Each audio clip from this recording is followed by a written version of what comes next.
Menurut data dari UNESCO, minat baca masyarakat Indonesia hanya sekecil 0,001%. Which is berarti dari 1.000 orang Indonesia, hanya ada 1 yang rajin membaca. Wow, nggak hoax kan nih? Well, inilah salah satu alasan kenapa gue akhirnya bikin video ini sih. Hashtag Let's Make Indonesia Great Again. Oke, based on my research, penyebab kenapa masyarakat Indonesia tergolong sedikit minat bacanya adalah karena sedikitnya 3 faktor. Yang pertama, peran dari orang tua. Pasti banyaklah dari kita semua yang waktu kecil cuma diajarin sampai bisa ngebaca doang. Instead of diajarin sampai emang tumbuh juga gitu minat membacanya. Kalau emang ada, Anda sangat beruntung. Yang kedua, HP. Dah lah, ini emang nggak bisa dibohongin lagi kan. Coba buka screen time lu sekarang. Udah berapa banyak waktu yang Anda habiskan ngeceh sana-sini via Twitter, scrolling tanpa ending di TikTok, atau nge-refresh homepage Instagram, berulang-ulang ya kan? Padahal sama-sama aja. Atau nonton YouTuber terfavorit lo. Gawai pintar is the most distracting thing in this whole world. And last but not least, yang ketiga, ya diri sendiri. Kalau dari diri sendiri aja udah nggak ada ketertarikan sama buku, ya susah. Karena pada akhirnya semua kembali kepada identitas yang kita inginkan. Kalau niat aja udah nggak ada, gimana minat? Ya enggak. Ayo boys, roll the intro.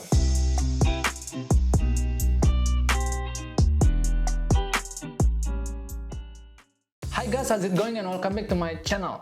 Oke, penonton-penonton yang saya cintai dan banggakan, hadirin sekalian, sesungguhnya alasan dan tujuan kita baca buku tuh apa sih? Karena menurut gue, sebelum kita terjun ke suatu kebiasaan baru, new habits gitu, kita harus tahu dulu tuh alasan and tujuan why kita harus melakukannya. Nah, untuk kebiasaan membaca buku, tujuannya gue rasa kita semua udah sepakat lah ya.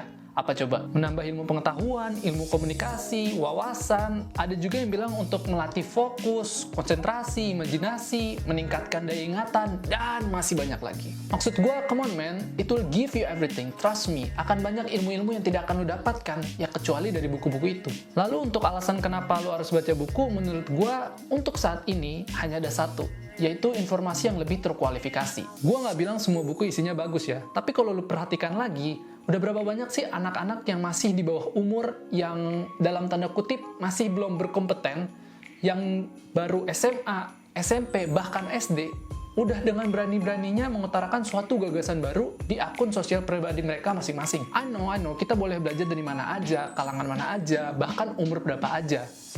Gua kan juga baru lulus SMA. Iya ya. Tapi gini maksud gue, ketika gagasannya sudah menyangkut masalah yang lumayan serius, alangkah indahnya kita langsung berpedoman kepada para ahlinya yang sudah memiliki background jelas dan mungkin bersertifikat. So ya, yang penting critical thinking aja sih. Selalu usahain untuk cross-check segala informasi-informasi baru yang kita terima, agar bangsa kita ini tidak rentan dengan yang namanya termakan berita-berita hoax. Alright, enough of this omong kosong. Saatnya kita masuk ke inti video. Oh iya, nanti gue di sini nggak akan nyebutin tips and tricks cara membaca buku ya. Gue lebih kayak step by step, langkah-langkah. Jadi gue harap lu semua untuk mengikuti step by stepnya dari langkah pertama. Sebagaimana ya cara langkah-langkah bekerja ya. Langsung aja step number 1 is baca buku yang memang Anda suka. Wow, I know what you're thinking. Basic banget itu mah. Tapi mau gimana ya? Memang begitulah kenyataannya. Banyak orang yang setelah baca buku yang menurut mereka jelek gitu, yang nggak bisa tamat, langsung bilang kalau, duh, kayaknya emang gue orangnya yang nggak suka baca buku deh. Atau udahlah, mungkin emang gue orangnya yang ditakdirkan untuk belajar dengan cara praktek langsung tanpa butuh teori yang berlembar-lembar gitu. Dang son, there is no such thing like that.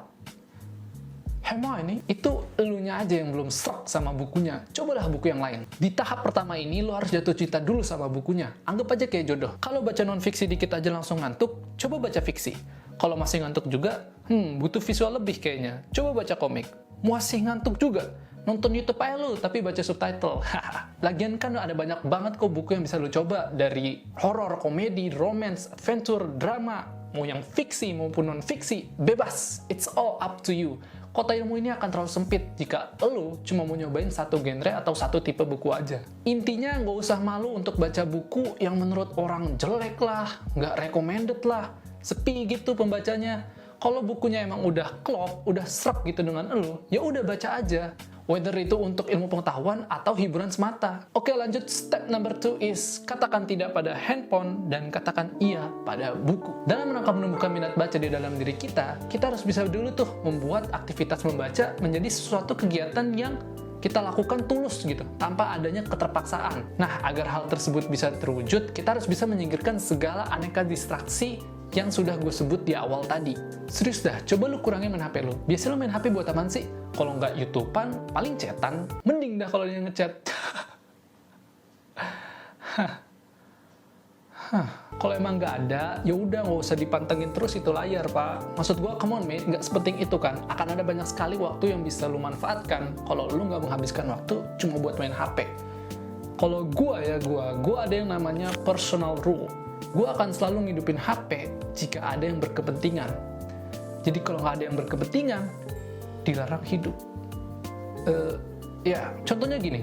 Kalau gue lagi kepingin nongkrong sama teman, ya gue ngechat. Kalau ada yang nelpon, ya gue angkat. Kalau gue lagi pengen nonton video tutorial di YouTube, ya gue buka HP-nya, gue cari YouTube, gue search videonya, gue tonton. Nah, kalau lagi capek banget nih, butuh hiburan, pengen ngeregangin otak aja gitu, ya udah rebahan aja sambil tiktokan. Anjay. Intinya kurangin dah main HP lu dan mulai beralih untuk membaca buku di waktu-waktu luang. Percayalah, nobody is always looking for you, just focus on your self-improvement.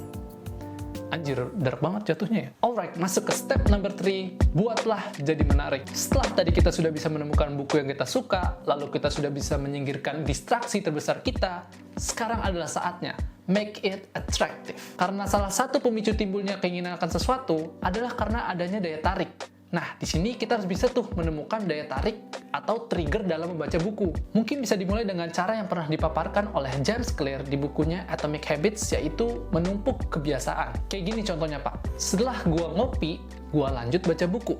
Setelah gua ngedit, gua lanjut baca buku. Pokoknya setelah gua lakukan kebiasaan ini, gua akan lakukan kebiasaan ini. Baca buku. Bisa dibalik juga, Pak. Contohnya, setelah gue baca buku, gue lanjut nulis. Either itu nulis novel atau untuk latihan nulis-nulis aja. Terus lu juga boleh dijadikan semacam self-reward gitu. Kayak setelah gue baca buku, gue boleh push rank. Dota, ML, PUBG, terserah lu. Atau setelah gue baca buku, gue boleh main keluar sama temen. Dan masih banyak lah contoh lainnya. Alternatif lain yang bisa lu coba biasanya dikenal dengan istilah gamify your life. Di sini segala hal akan menjadi lebih menarik sebagaimana kelakuan-kelakuan anak zaman now yang suka banget main video game. Poinnya di sini adalah lu harus bisa membuat kegiatan membaca menjadi sebuah level up tersendiri. Semacam kayak rank lu naik gitu. Lu harus bisa men-trick mindset lu seakan-akan lu itu karakter di dunia video game. Jadi lu harus olahraga biar mananya kuat, lu harus makan sehat biar health-nya banyak, dan ya, lu harus baca buku biar intelligence itu naik, Pak. Bukan strength sama agility doang yang naik. Asik. Sebagai pengingat dan mempermudah, lu bisa cobain aplikasi-aplikasi to-do list yang ada di HP lu. Kayak Todoist or Habitika. Nanti di situ lu tulis kegiatan membaca, dan setiap abis lu baca, lu centang dah. Congrats, you just unlock new achievement. Masuk step keempat, gak perlu takut lupa. Tak perlu dipungkiri lagi, gue kadang juga suka mikir gitu sih. Buat apa gue baca buku tebel-tebel, berlembar-lembar, tapi seminggu 2 minggu gue udah lupa. What the heck did I just read? Kalau gitu endingnya, mendingan gue nggak usah baca buku sekalian aja dong. Wait, bentar Ahi. Emang kalau lu makan, lu nggak bakal lapar lagi? Kalau lu mandi, lu nggak bakal kotor lagi. Ya tapi kan beda, Li. Kalau nggak makan, nggak mandi, bisa bikin mati. Kalau baca buku, ya nggak bikin mati lah. Oke, lu ada benernya juga sih. Tapi lu pernah dengar kata-kata ini nggak sih? Reading is to the mind what exercise is to the body. Maksudnya di sini adalah jika tubuh butuh untuk berolahraga, maka pikiran atau otak juga butuh untuk membaca. Kalau di awal bulan lu misalkan olahraga, lalu setelah seminggu 2 minggu lo nggak olahraga lagi, gimana nanti badan lo di akhir bulan? Ini berlaku juga sama membaca buku. Kalau lo baca bukunya nggak bisa konsisten, nanti ilmunya lari dah kemana-mana. Lah, tapi bukannya buku punya ilmunya sendiri-sendiri ya, Li? Apalagi buku fiksi, yang masing-masing punya totally different story. Yep, inilah inti yang ingin gue sampaikan. Kalau kata Mark Manson, salah satu penulis buku The New York Times Bestsellers, doi pernah bilang bahwa we remember things that we use. Basically, pada dasarnya kita akan mengingat apa-apa yang berguna dalam kehidupan sehari-hari kita. Jadi ketika lo membaca buku tentang memasak dan lo aplikasikan ke kehidupan sehari-hari dan ternyata berguna, maka lo pasti akan mengingat ilmu itu terus. Insya Allah. Ketika lo baca buku tentang cara membentuk kebiasaan baru, dan ternyata setelah lo praktekkan surprisingly berhasil, maka ilmunya akan live forever di dalam otak lo. Jadi itu semua tergantung kepada tujuan utama kita membaca buku-buku itu. Kalau emang cuma buat hiburan semata, that's good. Tapi kalau emang buat ilmu pengetahuan dan wawasan, coba lo sekali-sekali praktekkan ke kehidupan sehari-hari. Maka selamat dan saya harap lo nggak bakal lupa, at least cepat itulah buku-buku yang barusan lo baca. Finally, yang kelima, bagikan dan ceritakan. Intisari dari poin terakhir ini sebenarnya melanjutkan poin keempat tadi. Lo semua tentu pernah dengar kan alasan kenapa para guru atau dosen tidak pernah melupakan materi ajarannya? Itu semua karena mereka senantiasa mengulang-ulang materinya. Mereka selalu mengajarkan kepada muridnya lagi dan lagi selama periode waktu tertentu. Jadi dari sini bisa gue tarik, dengan cara kita mengajarkan, membagikan atau menceritakan ilmu-ilmu yang baru saja kita pelajari, itu bisa membuat ingatan kita akan buku itu menjadi lebih kuat dan akurat. Seperti kata Ali Abdaal, salah satu content creator dan junior doctor di Cambridge, UK, pernah berkata, "Understanding is when you are able to teach something to someone, then you know that you are truly understanding." Oleh karena itu, jika kalian connect dengan apa yang barusan gue sampaikan, disitulah letak kesenangan dari menjelajah ilmu-ilmu baru. Dengan cara kita membagikannya kepada teman-teman kita akan semakin paham akan pelajarannya itu sendiri. Dengan cara kita menceritakannya kepada keluarga dan saudara-saudara kita akan semakin ingat akan wawasan yang baru saja kita peroleh itu. Bergembiralah orang-orang yang berilmu, karena dengan ilmu, mereka akan menjagamu. Supaya kalian nggak bingung-bingung amat mulainya dari mana, bagikan dan ceritakannya, gue kasih saran cobalah mulai dengan tulisan-tulisan review singkat, postingan-postingan di akun media sosial kalian, Instagram misalnya. Kalau gue pribadi sih biasanya pakai Twitter atau Facebook. Karena kalau lo ngeh, biasanya penulis-penulis itu hidupnya ya memang di Twitter, karena yang memang formatnya itu lebih cenderung ke tulisan kan. Jadi biasanya kalau gue abis nemu motivasi atau mutiara yang ada di buku, yang rasanya tuh sayang aja gitu kalau nggak dibagiin, ya udah gue rangkai deh pakai kata-kata gue sendiri, terus gue post deh di Twitter. Di sisi lain orang mendapatkan manfaatnya, gue pun jadi bisa ngikat ilmunya lebih kuat seperti poin yang barusan gue sampaikan. So ya, gue tunggu nanti di Twitter, kita saling follow aja udah. Justru gue seneng banget bisa ketemu orang-orang yang punya interest sama kayak lu. Pokoknya posting aja insight-insight baru yang lo temukan di YouTube, tapi yang pastinya positif dan mendidik ya ngap. Gak usah peduliin likes or comments, just focus on the system. Ingat tujuan utama kita tadi, bagikan dan ceritakan. Oke, sip. I guess I'll see you on top.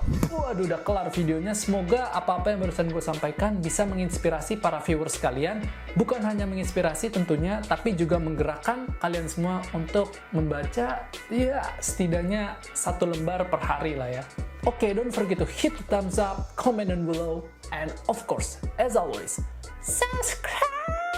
Hope you guys enjoyed the video, and bye-bye.